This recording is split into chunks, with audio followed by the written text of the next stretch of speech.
Bismillahirrahmanirrahim. Assalamualaikum warahmatullahi wabarakatuh. Alhamdulillahi rabbil alamin. Wassalatu wassalamu ala rasulillahil karimil amin. Nabiyyina Muhammadin wa ala alihi wa sahbihi ajma'in. Wa ba'd. Fa ya ahbaballahi wa ahbaba rasulihi sallallahu alaihi wasallam. Usi nafsi wa iyyakum bitaqwallahi faqad fazal muttaqun fala tamutunna illa wa antum muslimun. Faqala ta'ala Ya ayyuhalladzina amanu taqullaha haqqa tuqatih wa la tamutunna illa wa antum muslimun. Saudara-saudariku, alhamdulillah, bersyukur pada Allah Subhanahu wa taala kita kembali dipertemukan untuk mendalami tuntunan syariat dinul Islam. Semoga Allah meridhai pertemuan kita pada kesempatan kali ini. Semoga Allah merahmati dan membimbing kita untuk menata aktivitas kita sehingga dapat meniti bekal-bekal kebaikan yang diridhai oleh Allah Subhanahu wa taala. Pun demikian kita berdoa semoga saudara-saudari kita, boleh jadi famili atau sahabat-sahabat yang belum beriman sampai detik ini, dikuatkan jiwa mereka, dimantapkan lisan untuk bersyahadat sebelum wafat dan kembali kepada Allah Subhanahu wa taala.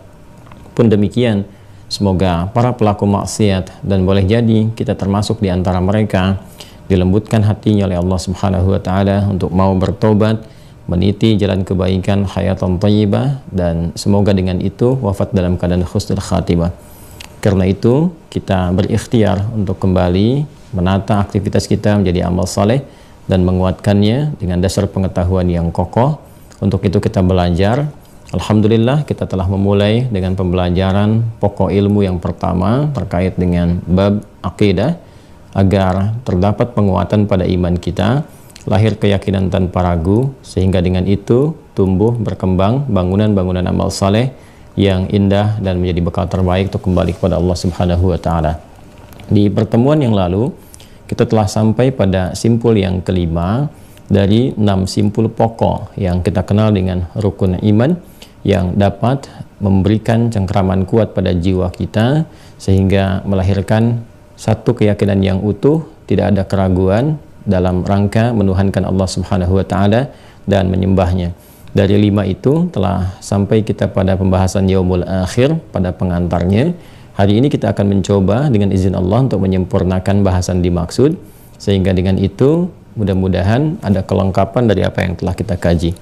Di pertemuan yang lalu kita telah menyelesaikan pada mukaddimah simpul yang kelima. Boleh kita tuliskan di sini, bismillah, rukun iman.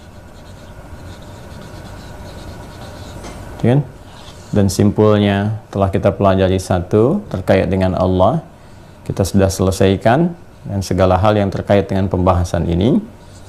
Kemudian yang kedua juga tentang malaikat kita sudah tuntaskan, bahkan kontraknya terkait dengan setan pun telah kita bahas, asal usulnya, cara kerjanya, akhir tragisnya dan sebagainya.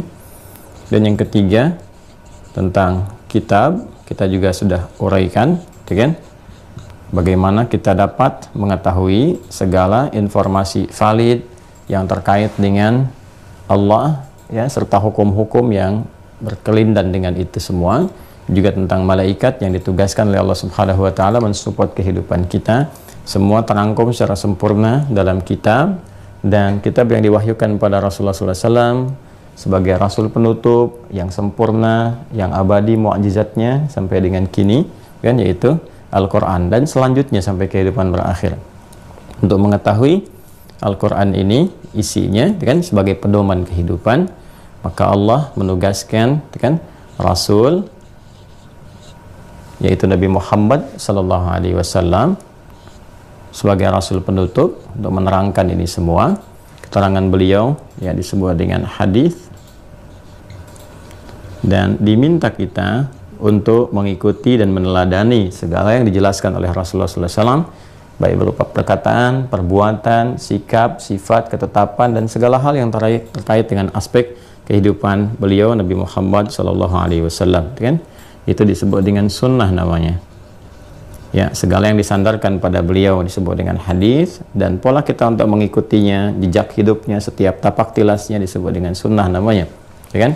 Maka ini yang penting kemudian kita ketahui, dan setiap terjadi pergantian generasi, umat dari mulai nabi pertama yaitu Adam alaihissalam, ya, belum ada umat, baru keluarga terdekat, lalu berketurunan, menyebar, terjadi kemudian perubahan-perubahan, dinamika dalam kehidupan, melahirkan umat yang tersebar-sebar. Di situ kemudian diutus mulai rasul yaitu Nabi Nuh alaihissalam. Nah, setiap pergantian umat, generasi, bahkan diutus nabinya, selalu dilekatkan kitabnya, ya, masing-masing sesuai dengan keadaan umatnya, keadaan generasinya, dan seluruhnya berfungsi sebagai hudan, ya, pedoman berkehidupan. Nah, dengan ini semua diharapkan manusia seluruhnya tanpa kecuali di setiap generasi dapat maksimal dalam menunaikan tugasnya sebagai hamba Allah untuk beribadah. Wa ma khalaqtul jinna wal insa illa liya'budun. Quran surah ke-51 Adz-Dzariyat ayat 56. Juga demikian bisa dipandu dengan sempurna untuk menuntaskan misi khilafah di bumi, membangun, memakmurkan, menyukseskan, menghadirkan segala yang bermanfaat. Semua aspeknya ada di dalam hudan ini, berkesesuaian dengan karakteristik umat di setiap generasi. Sehingga dengan itu dipastikan seluruh perangkat kehidupan, kebutuhan untuk menunaikan misi dengan sempurna telah tuntas, ya, diterangkan, disampaikan, bahkan disupportkan langsung oleh Allah Subhanahu wa taala dengan tujuan mampu mengesahkan Allah Subhanahu wa taala, ya, sebagai gambaran dari kalimat la ilaha illallah, ya, kemudian juga memaksimalkan ibadah kita kepada Allah Subhanahu wa taala. Inilah yang terangkum dari kata Allah, kan? Ketika kita mengatakan Tuhanku adalah Allah, Tuhan seluruh semesta adalah Allah, maka dari kata ini kita harus membuktikan dua komitmen utama, yaitu la ilaha illallah, tidak menuhankan siapapun dan menafikan segala jenis yang dipertuhankan, dan menunjukkan semuanya kecuali hanya kepada Allah saja, kepada Allah saja, kan? Lalu kita buktikan komitmen ini dengan beribadah kepada Allah. Nah, setelah ini ditugaskan para rasul, kemudian menerangkan pedoman ini, maka fungsi-fungsi rasul ini pun seperti saya sampaikan, ya, di pertemuan-pertemuan yang lalu, itu nanti akan menjadi penegasan dari turunan-turunan ini. La ilaha illallah seperti di Quran surah ke-21 Al-Anbiya ayat 25, ya, dan gabungan dengan ibadahnya tegaskan kembali kemudian di Quran surah ke-16 An-Nahl ayat 36, ya kan? Nah, ini penegasan dari ini diutusnya Rasul. Kemudian yang paling penting juga, ini akan menjadi saksi, ya kan?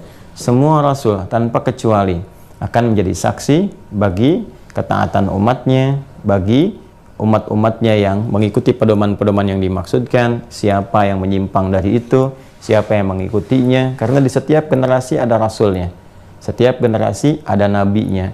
Nabi itu akan menjadi saksi sehingga tidak ada lagi nanti sifat-sifat yang menyimpang dari hamba, atau bahasa kekinian ngeles, gitu kan, mencoba untuk berkelit ketika kembali kepada Allah, dimintai pertanggungjawaban tentang tugas risalah yang telah Allah tetapkan kepada setiap hamba, ya, khususnya kepada setiap manusia, untuk membawa misi suci, satu risalah yang penting di bumi yang disebutkan di Quran surah ke-2 Al-Baqarah ayat 30, dan juga dalam rangka menjadikan semua ini sebagai ibadah kepada Allah, Quran surah ke-51 ayat 56, kan? Dan dijadikan semuanya ikhlas, kita usahakan ikhlas, artinya menuju semua karena Allah saja, Quran surah 98 ayat yang kelima. Nah, ini semua akan dikonfirmasi oleh seluruh nabi dan rasul yang bertugas di setiap generasi pergantian umat, ya, seperti ditegaskan di Quran surah keempat An-Nisa di ayat 165. Ya rasulan mubasysyirina wa mundzirin li'alla yakuna 'alan nasi li'alla yakuna lin-nasi 'ala Allahi hujjatun ba'da rusul, ya kan? Baik rasul-rasul ini, para rasul yang bertugas setiap pergantian umat generasi akan memberikan kabar-kabar gembira dengan petunjuk-petunjuk yang ada di dalam hudan, kitab-kitab yang dibawa, menunjukkan pada kemuliaan dan puncaknya raihan atas prestasi yang didapatkan oleh seorang hamba, dan atau setiap hamba dalam mengimplementasikan misi-misi ini dengan mendapatkan rahmat Allah Subhanahu wa taala berupa kenikmatan-kenikmatan yang tiada terhingga, yang disebut dengan surga itu, yang penuh dengan kenikmatan, disebut dengan Jannatun Na'im. Ketika fungsi Rasul mubasyirin, maka berita gembiranya pun disampaikan juga seperti dikonfirmasi di Al-Quran surah kedua ayat 25. Wabasyiril ladzina amanu, iman, yang ini, wa amilus salihat, yang ini, kan, annalahum jannatin tajri min tahtihal anhar. Jika sukses mereka menunaikan dua aspek ini, dua misi ini dalam kehidupan di muka bumi, kan, maka berikan kabar gembira, mereka pulang dengan keadaan bahagia, itu kan, bawa catatan kitab di tangan kanannya, kemudian akan kembali bersama orang-orang beriman jadi keluarga besar, jadi seorang hamba, kan? Bahkan sebelum wafatnya pun dalam sakaratul maut disebut sifat penghambaannya, disebut sifat keridhaan Allahnya, dan disiapkan surga untuknya. Itu yang dimaksudkan di Quran surah 89 ayat 27 sampai dengan ayat 30. Ya ayyatuhan nafsul mutmainnah irji'i ila rabbiki radiyatan mardiyah fadkhuli fi ibadi, kan? Konfirmasi semuanya ini. Kemudian wadkhuli jannati, kan? Nah, itu dikonfirmasi dengan surganya pula. Jadi sudah ada kabar gembira.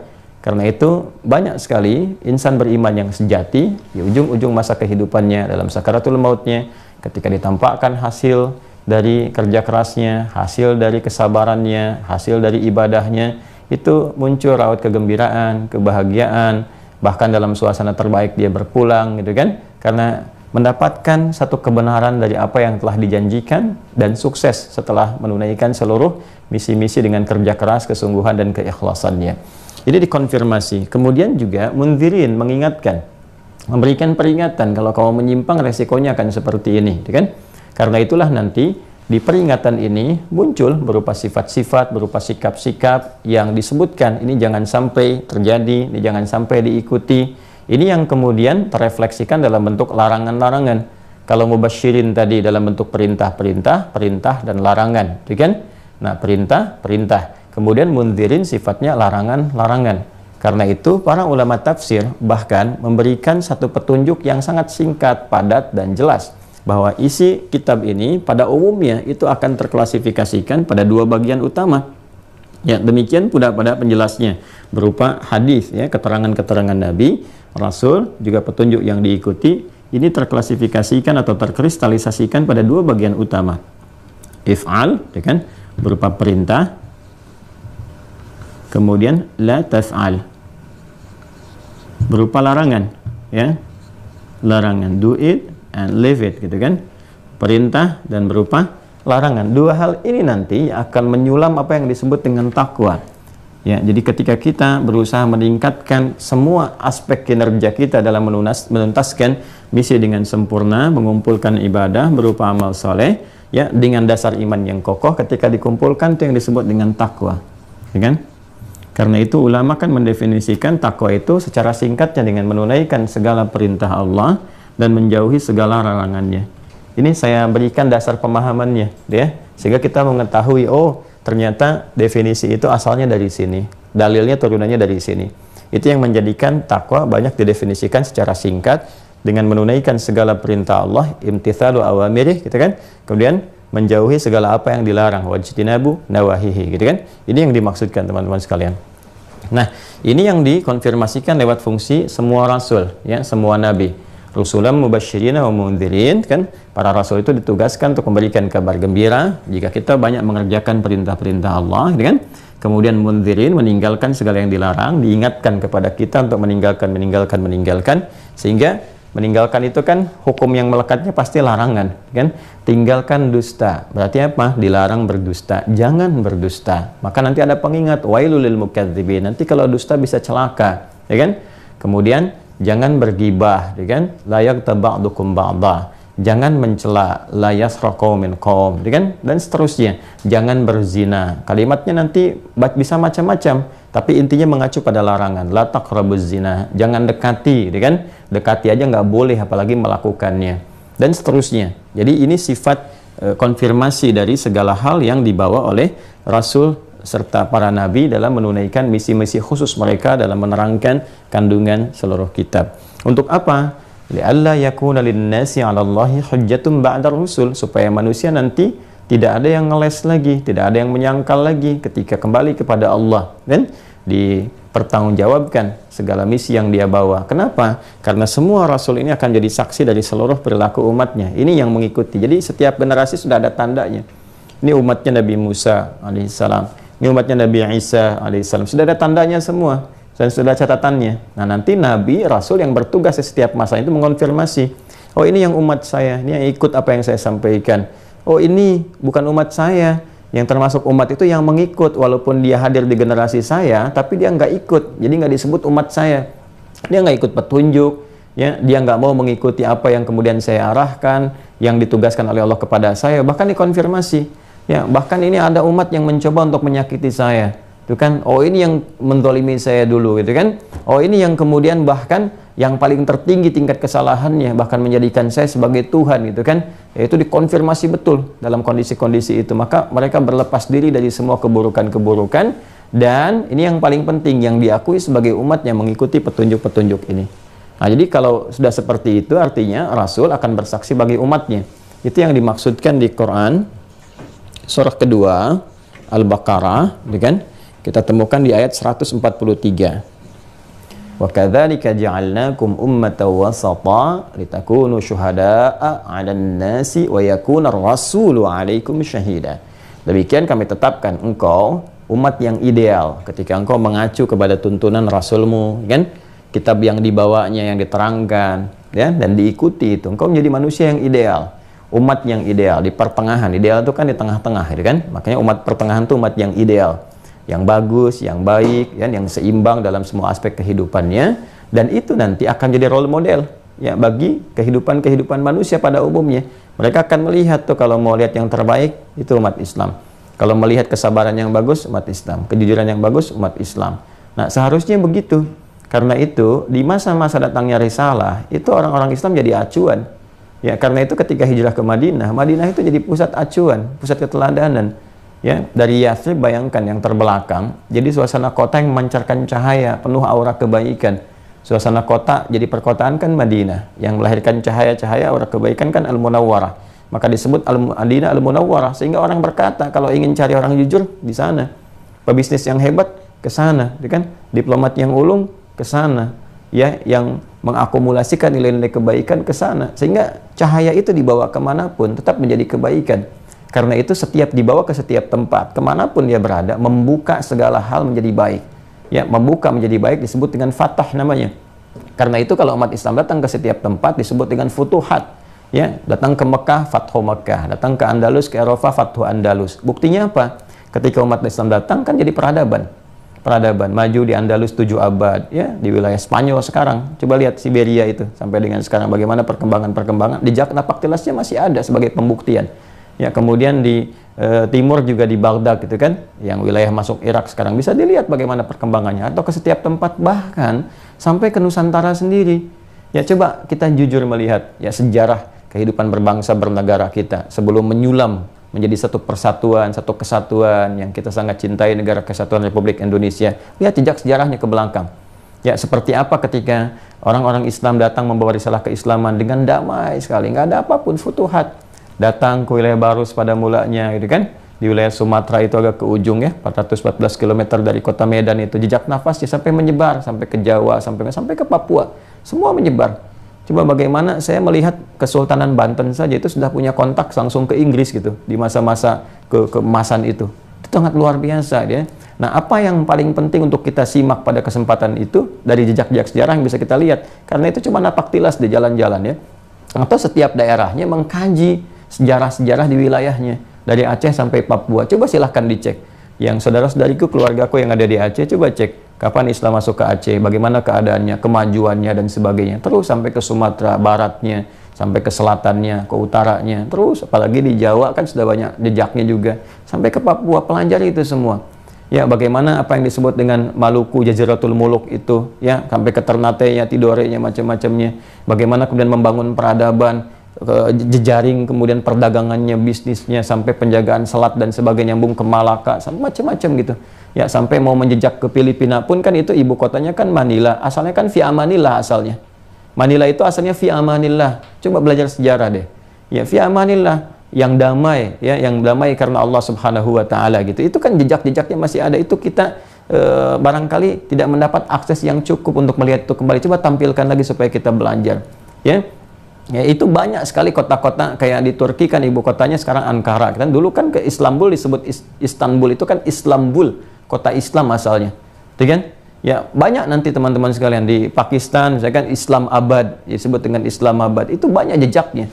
Ya, kita bawa ke kita saja di Nusantara. Kalau kita bicara Nusantara kan wilayah yang dicakup Indonesia, Negara Kesatuan Republik Indonesia saat ini. Tapi kalau kita bicara wawasan Nusantara, wawasannya itu sampai ke Malaysia, ke Brunei, ke Filipina dan seterusnya. Coba dibaca lagi gitu ya. Dibaca, dilihat dan sebagainya, dan kita menyadari kemanapun dibawa itu selalu melahirkan kebaikan. Ya karena itu sebagai pribadi, kita pun sebagai personal, orang Islam itu kemana datang, sikapnya harus baik.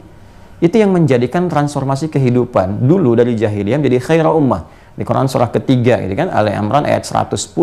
Kuntum khaira ummatin ukhrijat linnas. Kalian tuh umat terbaik, yang jadi contoh untuk manusia, dilahirkan untuk manusia.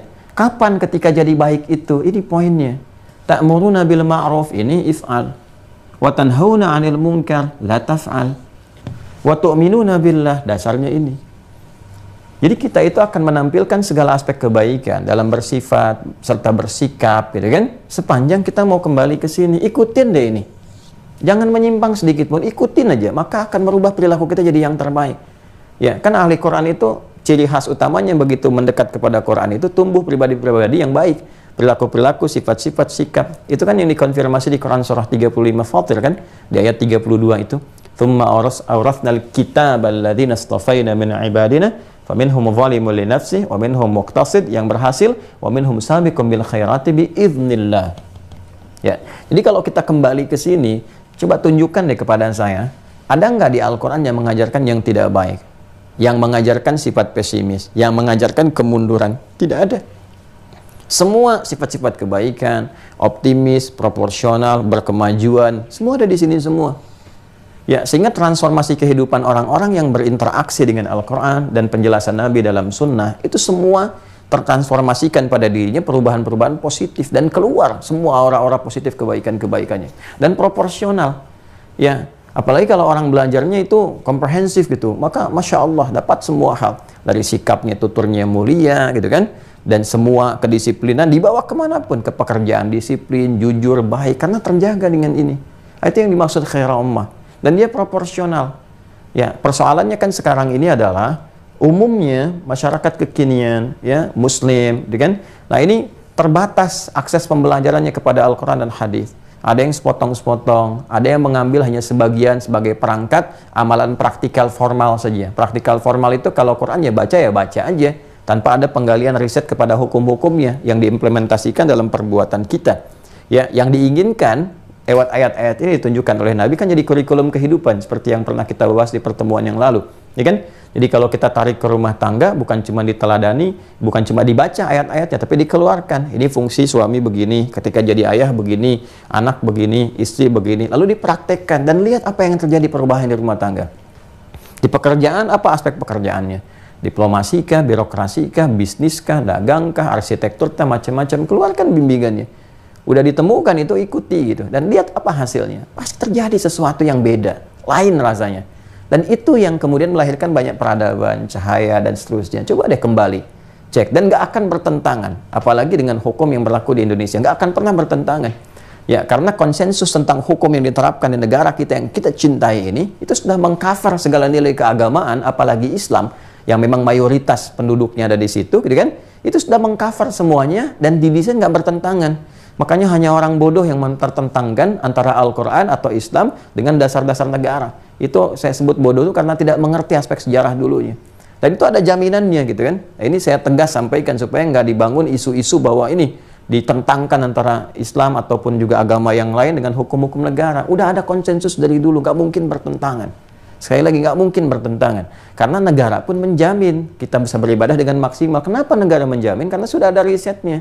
Ya, sudah diketahui, yang nyusunnya juga kan ulama banyak terlibat. Ya, siapa panitia-panitia yang mempersiapkan diri untuk membangun negara kesatuan Republik Indonesia itu? Ya, dengan undang-undangnya dan turunan-turunannya. Itu kan diantaranya juga ulama-ulama, kiai-kiai dan sebagainya mengetahui betul. Ya, makanya tidak ada pertentangan. Negara menjamin, turun pasal 29 ayat kedua khususnya. Negara menjamin kemerdekaan tiap-tiap penduduk untuk memeluk agamanya masing-masing dan beribadah menurut agama dan kepercayaannya itu. Jadi udah dijamin ibadah kita itu, dan kita interaksi dengan Al-Quran mengikuti Nabi itu bagian dari ibadah. Ya, Karena itu kampanye-kampanye yang menjauhkan kita dari ibadah, slogan-slogan, pemikiran-pemikiran yang menjauhkan kita dari nilai-nilai Quran itu tinggalkan.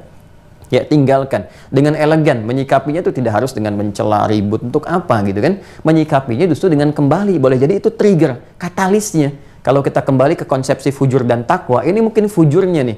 Kita tuh diingatkan, dicambuk gitu kan dengan kalimat-kalimat itu supaya kita balik lagi ke sini. Ya, bukan sama direspon dengan ributnya, tapi nggak ada pendalaman ke sini. Mungkin tuh pesan yang disampaikan lewat lisan itu supaya kita balik ke sini. Tunjukkan segala hal yang baik, bangun negeri kita, pancarkan cahaya-cahaya kebaikan. Itu yang paling indah. Ya. Nah, jadi ini yang mau saya tajamkan teman-teman sekalian di sini supaya segala apa yang kita interaksikan dalam kepentingan ibadah dan berkehidupan terasakan kenyamanannya. Jadi semua terbukti. Janji Allah la khaufun alaihim walahum yahzanun, kan tidak gelisah, tidak bersedih, senang, tenang, menyenangkan. Itu tuh hadir dalam kehidupan kita. Caranya bagaimana? Ya harus diimplementasikan semua nilai ini. Kita pelajari sesuai dengan passion kita. Menentukan passion itu kan dua sifatnya. Ada bakat, bawaan dari diri kita, atau kita berikhtiar mengondisikan diri kita arahnya kemana. Karena itu kita kenal dengan cita-cita gitu kan, dan sebagainya dari kecil tuntutkan. Nah ini fungsinya. Sampai kapan? Ya kemarin kita uraikan penutupnya, sampai kehidupan berakhir. Yang disebut dengan yaumul akhir itu, kan? Sampai hari akhir itu tiba. Saya sudah terangkan makna yang dimaksud hari itu apa, gitu kan? Yaumul akhir mencakup ruang, waktu, keadaan, bahkan seluruh aktivitasnya. Ya? Itu selesai, berakhir.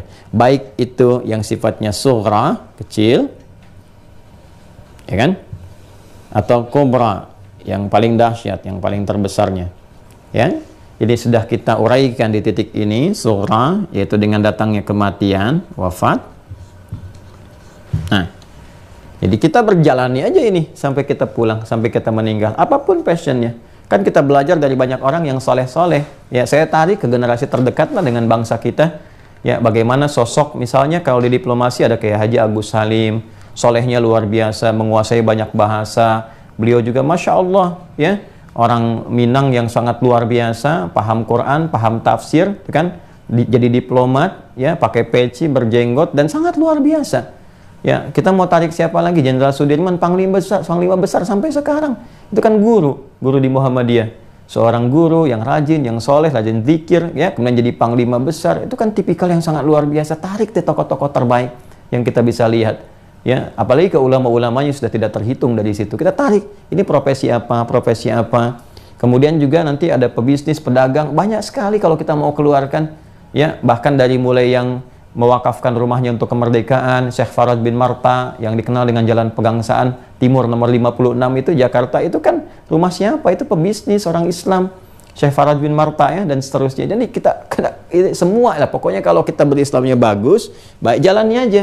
Jadi diplomat, lihat keteladannya siapa. Di militer, lihat. Di kepolisian, lihat. Di birokrasi, lihat, kan? Terus sebagai insinyur, tinggal kita teruskan. Kita ditugaskan oleh Allah itu untuk beribadah, kemudian menuhankan Allah, dilihat implementasinya dalam berkehidupan. Tugaskannya sebagai apa? Lihat passionnya. Imma ada bakat kita itu yang kita teruskan, atau kita memilih passion tertentu yang kiranya kita ingin desain, kita akan berada di ranah itu. Jadi guru, alhamdulillah. Jadi dosen, alhamdulillah. Niatkan sebagai ibadah. Sampai tiba apa? Wafat. Kematian itu tiba.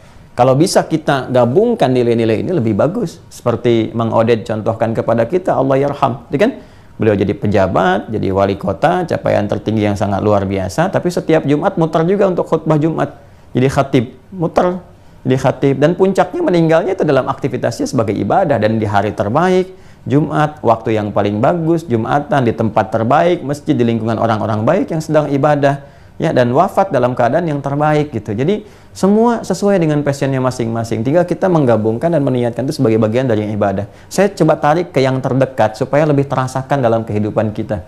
Kalau kita tarik jauh, biasanya hanya sebatas jadi gambaran, visualisasi, ya, tidak membuat sebuah motivasi yang lebih besar bahwa itu pun bisa hadir di lingkungan kita. Ya, mungkin ke depan saya ingin contohkan ulama-ulama besar kita saja dulu, ya. Ya, kalau Imam Syafi'i yang di luar, Imam Malik di luar geografis kita, maksudnya, itu kan contoh yang terbesar yang semua orang sudah tahu, sudah paham, sudah mengenal dengan baik. Ya, tapi kadang-kadang kita harus mengenal misalnya kan, ya, contoh-contoh yang terbaik, Syekh Yasin Al-Padangi, Syekh Mahfud At-Termasi, itu kan. Kemudian siapa lagi misalnya? Syekh Ahmad Khatib Al-Minangkabawi, Syekh Abdul Somad Al-Palembanggi. Itu orang-orang yang Syekh Nawawi Al-Bantani sangat luar biasa. Bahkan jadi mufti di zamannya, dan bukan di sini muftinya. Ya, di Masjidil Haram, Anda bayangkan. Ya, pengisi halaqah-halaqah, muridnya banyak dari berbagai belahan dunia. Kita punya daftar yang banyak tuh. Ya, punya daftar yang sangat banyak dari ulama-ulama kita itu. Jadi kita tinggal pilih di sisi mana sampai wafat nih. Ini aja. Ya, jadi dunia itu ya begitu. Kalau kita tidak meninggalkannya duluan, wafat, atau dia yang meninggalkan keseluruhannya. Tanpa kecuali kehidupan berakhir. Karena yaumul akhir itu semua berakhir kegiatan. Imma yang sugra ini atau yang kobra hadir. Nah, kemarin kita selesaikan yang di sini yang sugra. Sekarang bagaimana dengan yang kobra? Saat itu terjadi, ya kan? Seperti apa kejadiannya? Bagaimana situasinya, ya kan? Kemudian pasca itu apa turunan-turunannya, apa saja yang terjadi setelah itu, sampai ke titik tertinggi yang fungsi Rasul yang ini, mubasyirin atau munzirin. Mubasyirin, berita kabar gembira, kan puncaknya dengan surga itu. Munzirin, yaitu yang kenestapaan yang dengan neraka itu yang telah kita bahas sebelum-sebelumnya. Kan harus sampai ke situ kalau kita mau konkret pembahasannya, gitu kan? Dan kalau kita mau bertanya referensi mana yang menerangkan tentang itu, nggak ada yang lain. Kecuali apa? Kecuali yang disampaikan oleh Sang Pencipta. Karena yang mencipta semuanya, itu yang paling tahu. Ya, untuk menguji kebenaran Sang Pencipta, Tuhan yang sesungguhnya, yang kita tegaskan semua mengarah kepada Allah, itu kan harus diuji. Salah satu mengujinya bagaimana? Ya, di kitab yang disampaikan sebagai firman-Nya. Karena itu saya sering katakan, kalau kita ingin menguji kebenaran agama kita, lihat apa yang disampaikan dalam kitabnya yang dibawa. Misalnya Al-Quran, cek. Ada nggak turunan berkehidupan yang menyampaikan semua jalur kehidupan kita secara sempurna, detail, dan semua saling terintegrasi, ya, semua saling menyatu informasinya, mengonfirmasi satu dengan yang lainnya, dari mulai proses kelahiran, ya, seperti apa, kalau perlu juga bahkan dari proses alam, manusia pertama, kemudian ke kita, lahir sebelum lahir ada di mana, ketika terlahir bagaimana, pertumbuhan seperti apa yang harus dilakukan, sampai kita mau meninggal seperti apa gambarannya, setelah meninggal ada bagaimana, setelah kemudian dari situ pergi kemana, suasananya bagaimana, sampai di puncak akhirnya, mesti seperti itu. Ya, untuk memperjelas apa sih fungsinya kita ada di muka bumi ini, kita mau ngapain, setelah itu bagaimana, ya kan? Dan menunjukkan kasih dan pembuktian kebenaran ketuhanan itu, ya, ketuhanan sifat ilahiyatnya, kan mesti ada rububiyat, perawatan, perhatian lewat alam sebagai tanda, kita memanggilnya lewat asma wa sifat dan sebagainya, wujud, kidam, bako, dan seterusnya. Nah, itu kan harus terefleksikan dalam kehidupan. Dan alhamdulillah sejauh ini, ya, sampai detik ini sudah berlangsung 15 abad, mengonfirmasi yang sebelumnya. Semua itu kita dapatkan di sini, Al-Quran dan penjelasan di sini. Saya sering tegaskan kepada Anda, coba silahkan cari deh, cari referensi apapun yang menerangkan tentang alur kehidupan manusia, bahkan tentang alam yang selengkap ini. Silahkan dicek. Yang ngasih bimbingan dari bangun tidur sampai tidur kembali. Dan bukan rekayasa manusia, bukan dibuat-buat manusia, begini, tidak, semuanya bimbingan wahyu. Yang nggak bisa disamai, nggak bisa orang bikin ayatnya sama dengan yang ini misalnya, nggak bisa orang menyampaikan informasi yang akan datang terjadi begini detailnya diketahui, disampaikan dengan jelas, bahkan menstimulus ya otak kita untuk bisa meriset sehingga kita pun bertambah pintar, mengkaji lagi, menganalisis. Coba silahkan cari dari bangun tidur sampai tidur lagi menjelaskan itu semua, nggak ditemukan. Terus sampai sejauh itu disampaikan ke kita, kita belum yakin tentang kebenarannya dan belum termotivasi untuk menggalinya. Karena itu satu-satunya mukjizat di Rasulnya yang bertahan sampai kehidupan berakhir, itu cuma mukjizat Nabi Muhammad SAW. Semua Nabi yang lain mukjizatnya selesai, wafat Rasulnya selesai mukjizatnya. Karena memang risalahnya sampai situ saja. Saya tanya kepada Anda misalnya, tongkatnya Nabi Musa di mana sampai sekarang? Anda akan temukan, kan? Atau mukjizat Nabi Isa alaihissalam yang melekat sampai sekarang yang hadir. Kitabnya pun nggak dijamin abadi. Ya, Nabi Musa alaihissalam ditemukankah kitabnya sampai sekarang? Tidak, kan? Ya, kemudian siapa lagi? Nabi Ibrahim, mana suhufnya? Nggak akan ditemukan. Ya, Isa alaihissalam, Yesus Mesias ditemukan sampai sekarang mukjizatnya? Tidak, kan? Kitabnya bagaimana? Silahkan cari, nggak akan ditemukan. Yang ada hanya komentar, catatan-catatan atas itu pun juga nanti ya banyak sekali perdebatan-perdebatannya. Nabi Muhammad SAW ketika diutus menjadi Rasul, karena beliau Rasul penutup yang sempurna, risalahnya abadi untuk semua manusia. Karena itu, mukjizat terbesarnya harus bertahan terus sebagai bimbingan kehidupan manusia. Ya, apa mukjizat terbesarnya? Al-Quran. Al-Quran kan mukjizat Nabi Muhammad. Wahyu yang diturunkan kepada beliau. Pembuktian kebenaran Nabi Muhammad sebagai Rasul, pembuktian terbesarnya kan ini. Ya, Kalau yang sifatnya fisikal, material, macam-macam, itu sifatnya seketika aja, sementara aja, untuk meyakinkan, meneguhkan kepada jiwa supaya nggak ada yang menantang dan melebihi sifat-sifat mukjizat itu dan menetapkan kerasulan pada saat itu. Gitu kan? Makanya disebut dengan dahsyah. Mukjizat itu sifatnya da'sah li'ijaz, untuk melemahkan orang-orang mau klaim atau menantang. Maka dimunculkan seketika aja. Tongkatnya Nabi Musa seketika aja. Nabi Muhammad misalnya dengan izin Allah kan membelah rembulan, kemudian menghadirkan makanan bisa bertambah di waktu itu saja, atau mukjizat yang lain pada seketikanya. Tapi terbesarnya apa? Wahyu, membuktikan kebenaran risalah itu wahyu yang turun, pedoman hidup yang disampaikan. Ini hudannya. Ini yang terbesarnya. Yang dulu-dulu selesai, mukjizat Nabi Muhammad sampai sekarang bertahan dan terus berkehidupan kita, ya, ini akan terus ada sampai kita wafat, selesai, kehidupan manusia semuanya selesai sampai kembali kepada Allah. Ini diantara yang terbesar membuktikan kebenaran risalah Muhammad SAW, Al-Quran. Sampai sekarang. Jadi jangan hanya dipahami sebagai kitab. Ya ingat, mukjizat. Mukjizat itu apa? Untuk bisa mengonfirmasi kebenaran risalah. Karena itu kan benar semua. Apa yang mau kita cari tentang kelemahan? Gak akan ditemukan. Benar semua, ini Rasul. Mukjizat masih ada. Bandingkan dengan yang lain. Ya, dan semua dikonfirmasi di ayat ini. Nah, kalau kita sudah sadar ini mukjizat, ini pedoman, ya kan? Kebenaran risalah, oh ini benar, dari 15 abad nggak tergoyahkan statusnya, ini pun benar, terus sampai dengan ke depan. Artinya apa?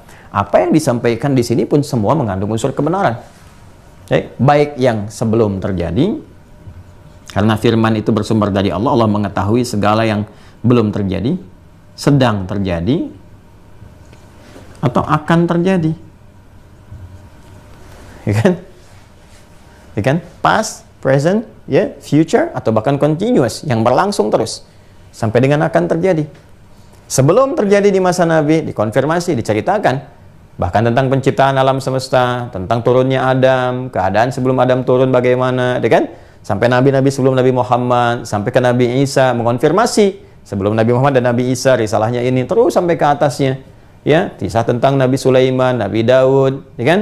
Terus ke atasnya terus. Bahkan keluarga Nabi Isa dijelaskan kemuliaannya, tentang Maryam, Bunda Maria, ada surat Maryam, ya, tentang keluarga besarnya Imran, ya, terus ke atas sampai ke Nabi Musa disebutkan, Nabi Ibrahim disebutkan, ya, siapa lagi misalnya ke atas terus Nabi Ayub bagaimana, Yunus bagaimana, sampai ke Nabi Nuh alaihissalam, sampai ke Nabi, dikonfirmasi semua. Tuh. Siapa yang menjelaskan itu bisa dengan sempurna? Dari mana akses Nabi Muhammad bisa menjelaskan semua itu? Nggak mungkin kecuali wahyu.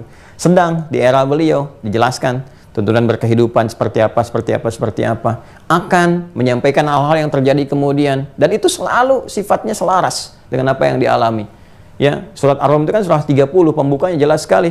Alif Lam Mim, ghulibatir Rum, Romawi yang hebat tuh, yang dahsyat, punya imperium besar itu disampaikan, ini akan kalah nih. Di satu tempat nih, tempatnya disampaikan isyaratnya begini ciri-cirinya. Tapi setelah itu nggak akan lama, mereka akan menang lagi. Terjadi setelah itu. Terus ada yang sifatnya ilmiah, riset-riset, ada yang aspeknya di biologi, di kedokteran, di medis, sampai antariksa, semua terbukti, ada semua ini. Nah, jadi apa artinya? Artinya yang sebelum aja terjadi benar, diriset oleh sejarah ditemukan, jejak-jejaknya ketahuan, semua jelas, dibuktikan. Yang kisah Nabi Ibrahim ketika mengonfirmasi, kalau kita buka Al-An'am itu kan, teman-teman sekalian, ya, kalau kita kembali ke surah Al-An'am dari ayat 75, 76, 77 dan seterusnya, ketika Nabi Ibrahim itu ingin memastikan dan mendialogkan tentang aspek teologis kepada umatnya, yang pernah saya singgung di awal-awal jumpa kita ketika kita bicara tentang teologis, itu kan, itu disebutkan falamma janna alaihi lailu ra'a kaukaba, ketika malam telah tiba, itu kan, nah, Nabi Ibrahim melihat kemudian apa yang terjadi, benda-benda langit, ya, kaukab itu nanti makna umum untuk semua benda di langit, kadang dimaksudkan kepada planet, kadang-kadang juga asteroid, kadang-kadang juga bintang gemintang. Kalau ingin bintangnya khusus disebut dengan najm, ya kan? Jamaknya disebut dengan nujum. Tapi kalau sudah kaukab, jamaknya kawakib, itu benda yang ada di langit, ya kan? Nah, di antaranya apa? Beliau kemudian lihat, oh riset, oh ternyata ini ada benda langit. Setelah itu apa? Setelah itu tenggelam. Begitu muncul fajar, dah hilang semuanya. Oh, ini bukan Tuhan. Ya, kemudian setelah itu sebelumnya dikonfirmasi lagi, lihat bulan. Falamma ra'al qamara bazighan qala hadza rabbi. Oh, ini yang dimaksudkan Tuhanku ini yang ini oleh umatku, gitu kan? Ya. Itu menarik sekali ketika falamma afala, ketika itu selesai, ya, tenggelam, nggak ada, oh, bukan nih. Terus lihat siang-siang, ya, lihat matahari, gitu kan? Oh, hadza akbar, ini lebih besar lagi nih. Tapi ketika tenggelam maghrib juga, oh ini nggak mungkin Tuhan tenggelam. Masa Tuhan tenggelam, Tuhan hilang, gitu kan? Tuhan nggak punya kekuatan sama sekali, nggak terlihat, kekuatannya nggak terasakan dan sebagainya, cahayanya nggak ada dan seterusnya, ini bukan Tuhan. Ternyata setelah digali artefak-artefak kunonya di wilayah Ur itu ditemukan prasasti-prasasti ketuhanan di masa Nabi Ibrahim itu yang dipertuhankan. Apa di antara adanya? Mereka menganggap dewa-dewa itu ada dewa matahari. Ya, begitu ada dewa-dewa besar itu di atasnya ada simbol-simbolnya, ada yang matahari. Kemudian setelah itu ada yang bulan, ya, yang terbesarnya kan dewa matahari, makanya disebut dengan Ur karena zamannya kan Ur pada masa itu. Ya, setelah itu ada bulan, ya, yang kemudian terjemahkan oleh Jepang waktu itu bikin animasi yang Sailor Moon itu, ya, dan seterusnya. Itu kan macam-macam lah, Sailor Moon, Pokemon, Doraemon dan seterusnya itu, ya. Kemudian setelah itu kan ada yang Jupiter kan, digambarkan benda langitnya itu, ya, ada planet, ada macam-macam. Itu dikonfirmasi di mana? Al-Quran menjelaskan, cek di kitab-kitab lain. Hanya bercerita tentang patung, tentang ini dan sebagainya. Tapi detail di Al-Quran diberi isyarat dan pembuktiannya 15 abad kemudian. Nah, apa hubungan dengan ini? Saya ingin katakan begini sebelum kita membahasnya. Yang dulu terbukti, yang di masa era Nabi terbukti, yang masih berjalan pun sampai sekarang terbukti. Kalau semua ini terbukti, artinya 100% kebenarannya. Kalau sudah 100% kebenarannya, maka semua yang disampaikan pun pasti benar. Dan artinya apa? Apa yang disampaikan kemudian pun pasca kematian, pasca alam kubur, barzah, pasti benar adanya. Karena itu segala aspek yang terkait dengan akhir disebut dengan akhirah. Segala aspek yang terkait dengan akhir disebut dengan akhirah. Pakai tak yang saya jelaskan kemarin, al-akhirah. Ya. Jadi kalau sudah ini berakhirnya, ini segala hal yang terkait dengannya. Kalau sudah pakai tak itu pakai sifat, pakai keadaan. Ada apa, bagaimana suasananya, kan akhirnya seperti apa dan sebagainya, itu sudah pakai akhirat namanya. Pakai tak ujungnya. Ini perbedaan antara akhir dengan akhirat. Ini menunjuk kepada waktu berakhirnya, selesai, keadaan selesai. Yang terjadi pada keadaan ini, saat ini terjadi ini, bagaimana sifatnya, keadaannya, itu kan gambaran-gambarannya pakai tak di sini. Dapat apa, ujungnya bagaimana, kejadian dasarnya bagaimana, pakai tak. Ya, karena itu ketika dikaitkan dengan aspek yang terbesar yang akan terjadi kemudian waktu yang kita belum ketahui sama sekali, itu jadi pendantian semuanya, itu didahului dulu dengan ini. Kenapa? Supaya tumbuh keyakinan besar bagi kita. Oh, kalau kemarinnya kejadian benar, dengan yang dulunya benar, sekarang benar, terus terbukti semua yang disampaikan benar, kesana pun nggak akan ragu, pasti benar.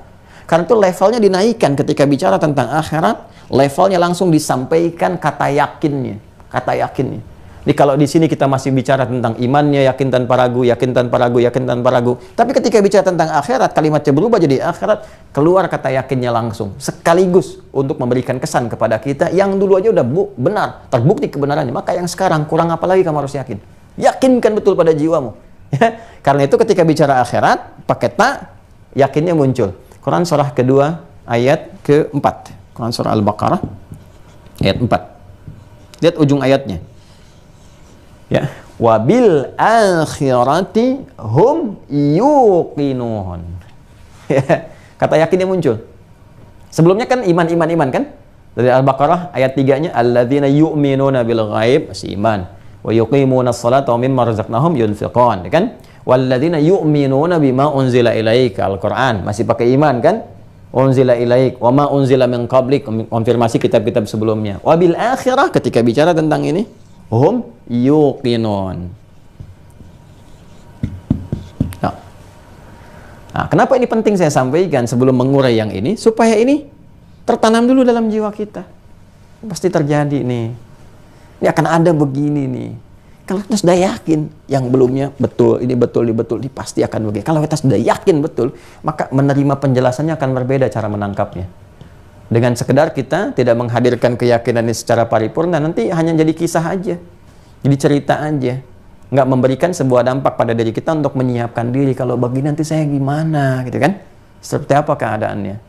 Nah, ini yang coba kita akan uraikan nanti. Nah, ini mukadimahnya. Sekarang kita masuk pada inti-intinya. Baik ya? Sekarang yang kumrahnya, yang terbesarnya, apa yang akan terjadi? Ya, suasana seputar ini. Apa yang terjadi? Baik. Kita coba baca kitab dulu ya. Nanti setelah itu saya akan ringkaskan. Supaya saya ingin tunjukkan ada beberapa bagian-bagian yang terkonfirmasi. Untuk pengantar saja. Setelah itu nanti saya terangkan lagi. Nanti isi kitabnya saya terangkan secara utuh. Dengan cara yang cepat ya. Bismillah.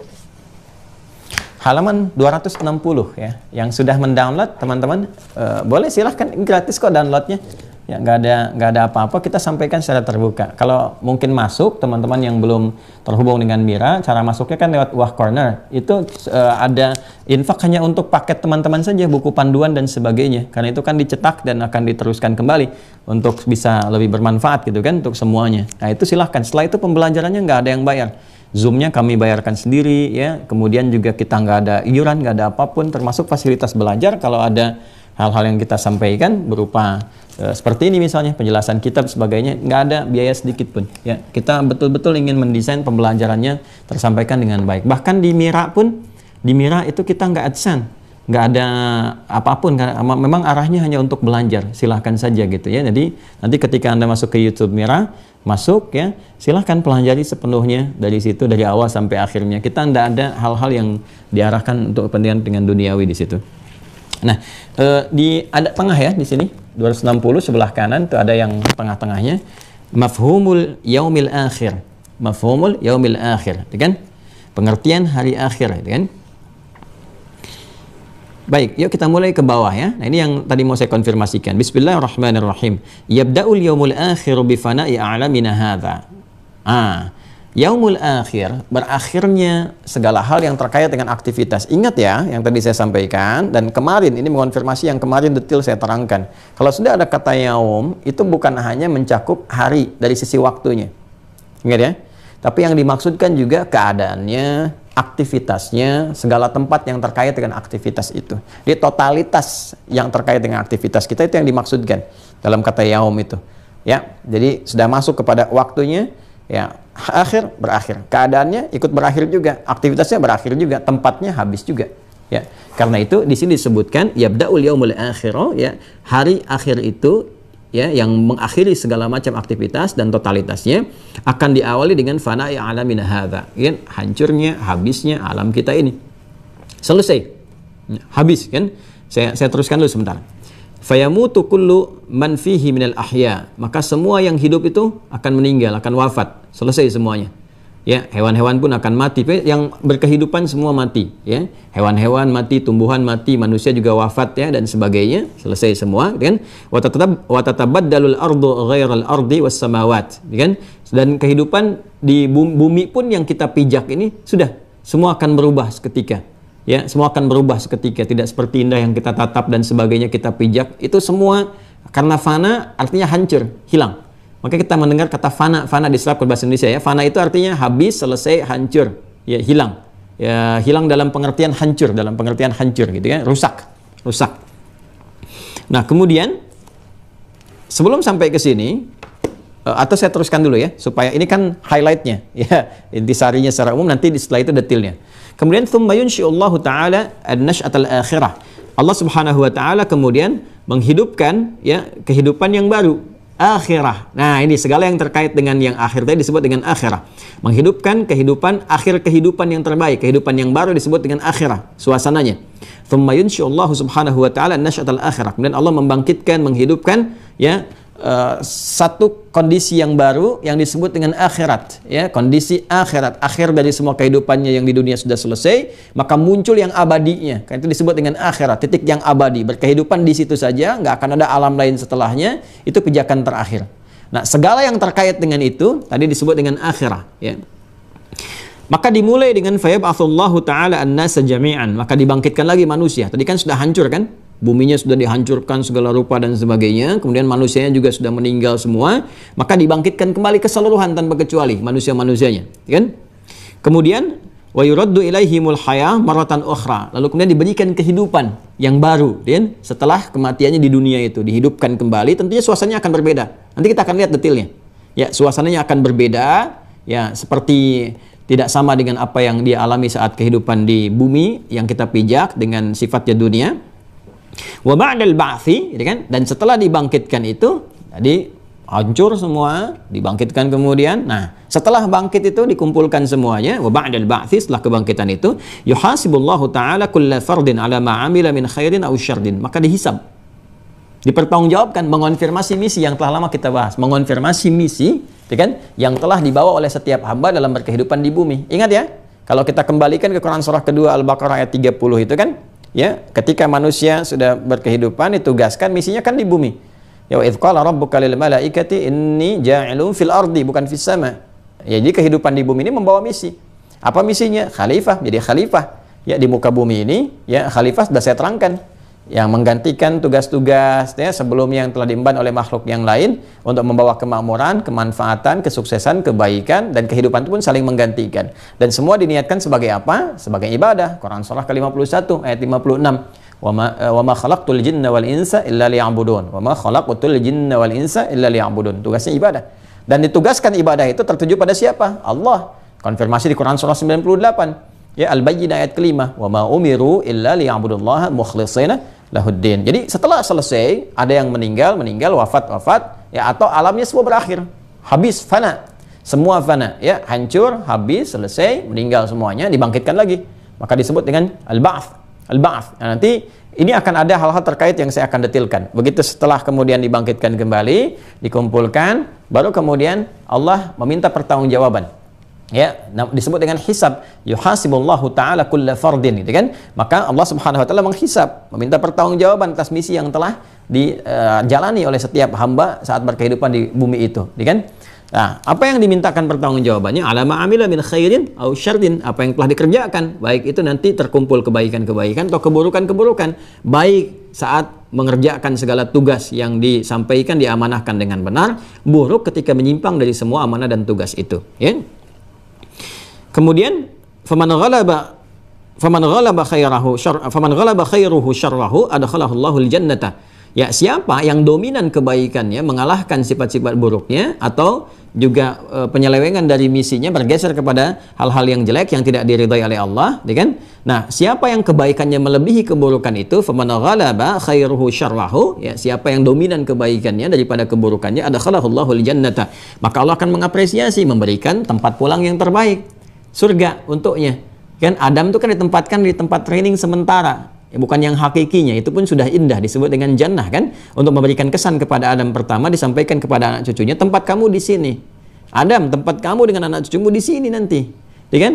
Ya, cuman keindahannya nggak sama dengan yang pernah Adam tempati, karena di situ masih ada ujian. Surga kita nanti nggak ada ujian lagi, karena itu tempat sementara untuk menunjukkan kesan. Ya kan? Nanti tempat kita kembali nggak ada ujian lagi, nggak ada ibadah lagi, nggak ada larangan lagi, semuanya semua kenikmatan-kenikmatan. Ya, jadi ujian tuh cuma di sini, tenang aja, sebentar, nanti udah meninggal nggak ada ujian lagi. Nggak ada orang masuk kubur masih disuruh sholat. Jadi Anda pun masuk surga nggak harus bercita-cita jadi untuk tahajud gitu kan. Jangan terlampau soleh. Kalau udah masuk surga udah soleh sendiri. Soleh itu udah melekat pada dirinya. Karena man amila solihah, sudah mengambil yang soleh, bekerja yang soleh, jadi orang soleh. Ketika pulang solehnya sudah melekat. Jadi nggak perlu bekerja lagi untuk mendapatkan kesolehan. Karena masuk surga itu sudah soleh. Ya kan? Quran surah kedua Al-Baqarah ayat 25. Wa basyiril ladzina amanu wa amilus solihat. Berikan kabar gembira siapa yang beriman dan bekerja keras mengumpulkan amal soleh sehingga menjadi soleh. Masuklah dia ke dalam surga. Annalahum jannatin tajri min tahtihal anhar. Makanya di Quran surah keempat An-Nisa ayat 69, kan? Itu dikonfirmasi kesolehannya. Ya faulaika wa may yuti'illaha wa rasulah. Siapa yang menaati Allah dan Rasul, tuh Allah dan Rasul, ya. Jelas. Kan Rasul membawa pedoman berkehidupan yang bersumber dari Allah, kan? Lewat jalurnya lewat Rasul, diikuti tuh.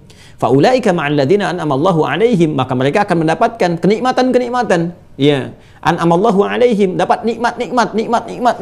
Ya, nikmat itu kalau kembali kepada Allah di mana? Namanya jannah, yang kita terjemahkan dengan surga. Karena itu surga di surah At-Tur disifati dengan na'im. Innal muttaqina fi jannati wa na'im, ya kan? Nah, maka mereka itu akan bersama orang-orang yang mendapatkan kenikmatan. Siapa? Minan nabiyyina, para nabi, jelas pembawa risalah. Kan? Minan nabiyyina was-siddiqina wasyuhada was-salihin. Tuh. Masuk golongan orang-orang soleh itu. Ya, maka dikonfirmasi dalam setiap ibadah kita, sholat kita pun kita minta itu. Ya, di surah An-Nisa ayat 69 dikatakan faulaika ma'alladzina an'amallahu 'alaihim. Kita minta dalam sholat, ihdinas siratal mustaqim siratal ladzina an'amta 'alaihim. Tiap hari kita minta petunjuk 17 kali. Ihdinas siratal mustaqim siratal ladzina an'amta 'alaihim. Siapa? Ulaika alladzina an'amallahu 'alaihim minan nabiyyina was-siddiqina wasyuhada'i was-salihin. Jadi kalau amal soleh kita, kebaikan kita mendominasi, ya ada buruknya, wajar karena ada nafsu, dorongan, godaan setan. Tapi kalau tertutup dengan kebaikan-kebaikan, ini sudah konfirmasi. Di akhirat akan ditimbang yang baik, menutup yang jelek. Ya, sisa yang baik banyak, dapat kebaikan-kebaikan berupa puncaknya surga nanti. Adkhalahu Allahul jannata. Masuk surga di situ dengan rahmat Allah Subhanahu wa taala. Ya? Kemudian wa man ghalaba syarruhu khairahu adkhalahu Allahun nara. Ya, siapa yang dominan keburukannya ya dibandingkan dengan kebaikan, ya sudah masuk neraka dia. Dan sifatnya nanti ada yang dicuci sampai hilang. Kalau ada bekal iman, imannya ke bawah, nanti Al-Bukhari ada di Kitabul Iman. Ya, kalau dia masih ada iman, masih ada jejak amal solehnya, nutup dulu tuh yang jeleknya. Ya, kalau masih ada sisa jeleknya, cuci dulu, dibersihkan di neraka. Nanti setelah selesai, habis, baru dimasukkan ke dalam surga dengan bekal imannya tadi, masih ada iman. Tapi jangan dianggap enteng ya, nanti cuma cucilah paling sebentar, baru masuk. Tidak, awas. Itu angan-angan Yahudi tuh. Awas, itu di Al-Baqarah ayat 80. Kami ini sudah Allah cintai. Ya, karena sudah Allah cintai kami, ya paling masuk neraka cuma sebentar. Wa qalu la yadkhulul jannata, dan mereka wa qalu lan tamassana an-naru illa ayyaman ma'dudah. Itu angan-angan Yahudi dulu. Ya, Quran surah kedua Al-Baqarah ayat ke-80. Wa qalu lan tamassana an-naru illa ayyaman ma'dudah. Ya. Dan mereka berkata, kami ini paling masuk neraka paling sebentar gitu kan. Katakan pada mereka, tanyakan, konfirmasikan Muhammad, emang udah ambil perjanjian dengan Allah sebentar itu segimana? Udah pasti masuk ke dalam surga habis itu. Qul attakhadhtum, gitu kan. Katakan, apa kalian sudah mengambil attakhadha itu betul-betul komitmen yang kuat, ya. Nah, nanti ketika ditanya begitu, udah ngambil perjanjian dengan Allah, sedangkan Allah nggak akan mengingkari perjanjian yang sudah dibangun dengan itu, ya kan? Ditanya aja, konfirmasi, coba tanya berapa lama kalau kamu bilang sebentar itu, mereka nggak bisa jawab. Karena itu mereka hitung dengan jari ya, 1, 2, 3, konfirmasi hitungannya nanti di Ali Imran ayat 24. Makanya nanti yang di Al-Baqarah itu pakai tak marbutah, di Ali Imran tak maftuhah.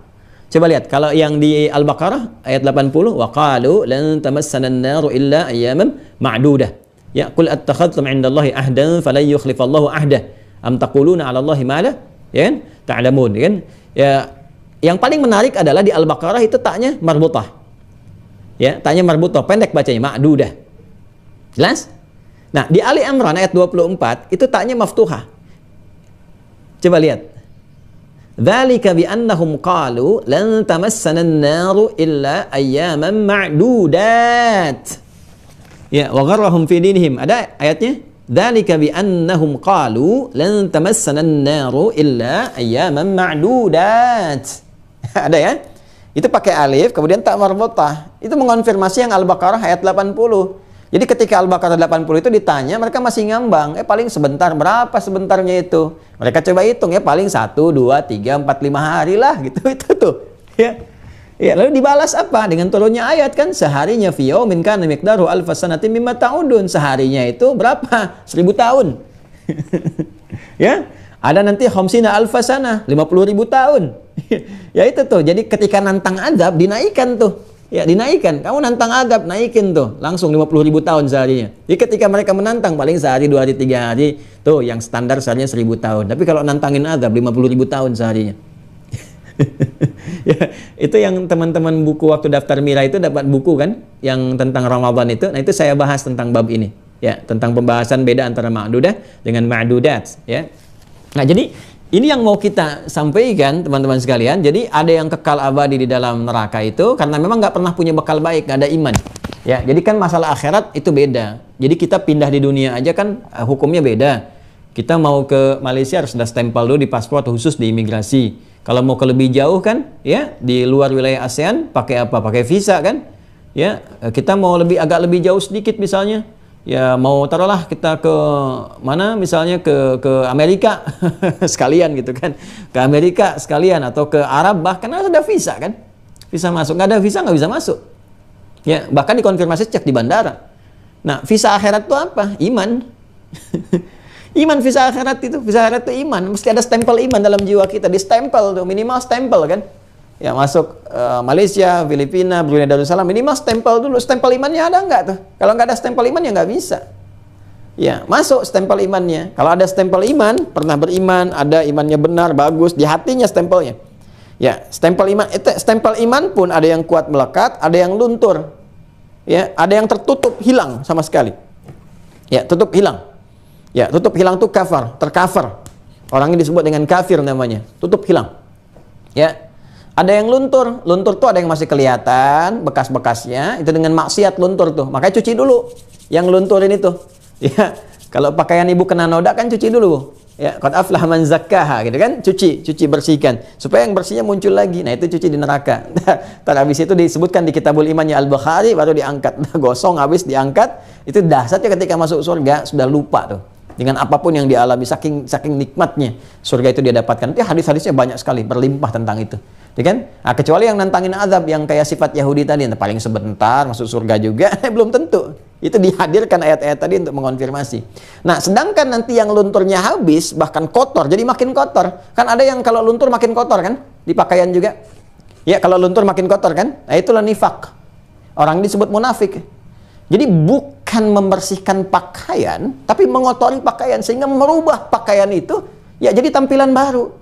Kalau pakaian luntur kena sesuatu yang tadinya putih, Bu ya. Kan ada yang putih kalau sudah dibersihkan pakai apapun, kan nggak bisa tuh. Saya nggak sebut merek ya, supaya tidak sebagai endorse. Sekarang kan musim potong video tuh. Jadi kan ada merek-merek tertentu untuk menghilangkan kotoran-kotoran luntur itu kan nggak bisa. Jadi tampilan pakaiannya berubah, malah makin kotor. Nah, itulah munafik. Jadi sifat nifak itu bisa mengotori iman, mencemari bahkan, menghancurkan. Jadi kalau kafir itu cuma nutup, secuma-cumanya nutup, jadi nggak ada gitu ya. Nah, tapi kalau munafik dia mengotorinya, kotor. Itu makanya dia mengatakan muslim, saya muslim kok, saya beriman, tapi dia menyoal keimanannya, mempraktekkan yang salah, memprovokasi, gitu kan? Ya, bukan menampilkan keimanan dia dengan menunjukkan dia ibadah, dia ke masjid, bukan. Tapi dia bangga menampilkan, nih saya pergi ke tempat ibadah orang lain, saya beribadah juga, saya nyebut Tuhannya dia, saya begini, saya begitu. Itu nifak namanya. Ya, lantas apa pengaruh imanmu pada dirimu? Lantas di mana imanmu pada saat itu gitu kan? Mesti beda. Kita diminta menghormati, jangan mencela orang lain, menghormati apa yang mereka kerjakan. Nggak boleh merusak tempat ibadah orang lain, ya. Menghormati keyakinan itu, toleransi tertinggi itu dengan mendiamkan, sudah masing-masing. Itu tingkat toleransi tertinggi. Lakum dinukum waliyadin la ikraha fiddin. Nah, tapi yang terjadi apa? Dia kotori semua. Nah, itu nifak, itu masuk neraka jahanam, dia kerak yang paling dasar.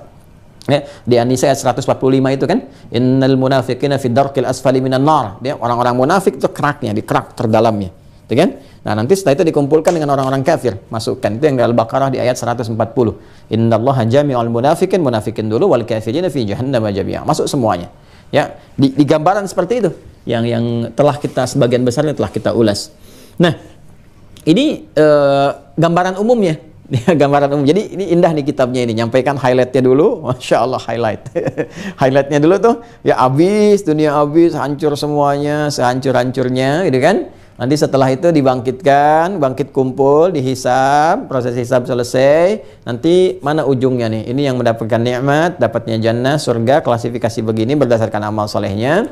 Kemudian yang jelek akan begini, ada 3 bagian. Sama yang tertutup disebut dengan kafir. Kan? Ada yang kemudian luntur karena perbuatan kotornya dan tidak sempat bertobat untuk mengedit. Kan? Semua yang pernah dia kerjakan nggak sempat taubat, akhirnya harus dibersihkan dulu karena dominan kejelekan dia. Ada yang sama sekali munafik, merubah tampilan dia, masuk juga kekal di neraka dengan keadaan yang paling buruk gitu kan.